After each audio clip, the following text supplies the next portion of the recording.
two-step equation. Simplifying. So we're going to use order of operations, right? And we multiply, divide, before we add or subtract. And then in solving, we actually work backwards.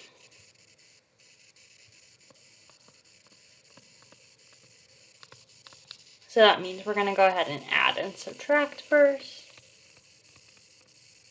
and then multiply and divide next. So this is in solving. So let's go ahead and look at the first example. Example 1. So a child has $13. If the child has 8 $1 bills, then how many $5 bills does the child have? So we're going to use the following below to solve for x, the number of $5 bills. So we look at this, we have 5x, right, because 5 is the $5 amount. So anytime you have, like, say, 2 or 3, right, so if you had 2, that would be you have $10, right, because it's $5 each and you have 2 of them. Or if you had 3, right, it would be 15, right, just kind of depends on the number of bills you have. So we have 5x plus 8, because that's how many $1 bills they have, is equal to 13.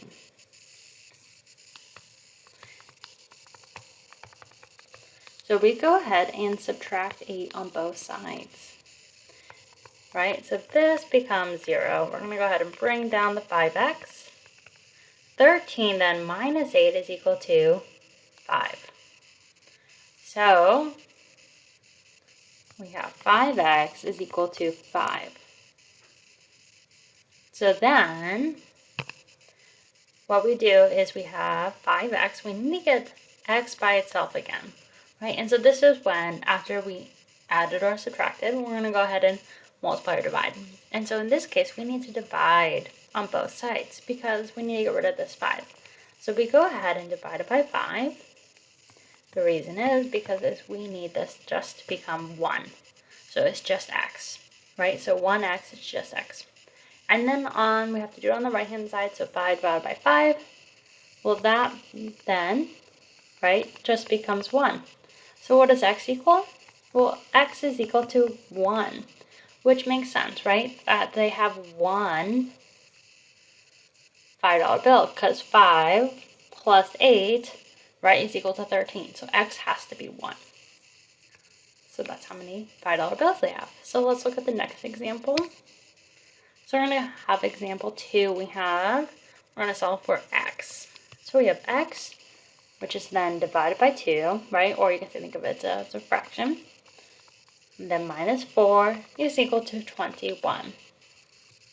So in order to solve for these, right, we add or subtract first, and then we go ahead and multiply or divide. And so we always want to get x by itself. So the first thing we're going to do is get rid of this 4, because we're going to leave the x on the left-hand side. So we go ahead and add 4 on both sides. So if we add 4 on both sides, we get rid of it here. So this just becomes 0, right? Minus 4 plus 4 is 0, which is exactly what we want. 21 plus 4 then is 25. And then we're left with still x over 2, right, plus 0 equals 25. So let's go ahead and rewrite this, because x over 2 is equal to 25. So the next step would be to get x by itself. And the way we can do that is we just go ahead and multiply by 2 on both sides. Because multiplying by 2 gets rid of this 2 here, right? And then it just becomes all 1. Because 2 over 2 is just 1. Then we look and we see that we have x then is equal to 25 times 2, which is equal to 50. Right, so right here, this is 50. So if we look back, we can go ahead and confirm this. So right, if we go 50 divided by 2 minus 4 equals 21. So 50 divided by 2, well, that's 25 minus 4 equals 21. Well, 25 minus 4 is 21. and this is equal to 21. So we checked it out, and this is the right answer.